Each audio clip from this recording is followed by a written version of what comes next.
Aku dah cakap dah, 23 April sampai 27 April, pesta syoknya makan dekat dataran Keris, Alur Gajah Melaka ni. Jom kita tengok apa yang ada jual kat sini. Jom. Ada kedai Lin di Colek.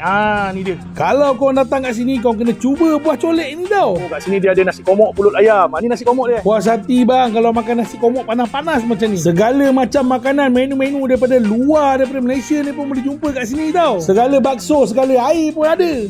Oi, bapak ayam ayam goreng spicy. Ni yang hari tu aku makan ni. Yang ini aku dah try, memang ngam. Kalau musim hujan-hujan ni, kena pula bakso sup utara dia. Barulah mantap. Apa kata kita kena dia punya jagung cheese, kondok dia, tanghulu. Air abang ni memang mantap, berlemak. Segala asam-asam pun ada kat sini. Korang nak tahu, tom yum berdengung viral tu pun ada kat sini tau. Kunafa cheese pun ada. Jangan risau, dekat sini tempat duduk disediakan. Nanti datang malam, boleh bawa anak-anak riadah dekat sini. Shawarma ada, Dubai coklat ada, itu tomo pun ada dekat sini. Menangkap. Kalau malam-malam tu nak tengok dinosaur, kau boleh datang dekat dataran Keris, Alur Gajah ni. Dinosaur jinak-jinak kat sini. Banyak. Macam aku cakap tadi, kalau bawa anak-anak memang meriah lah. Bapak pun meriah sekali. Aku datang ni siang tau. Tak ramai lagi. Kau nak ramai, datang malam nanti.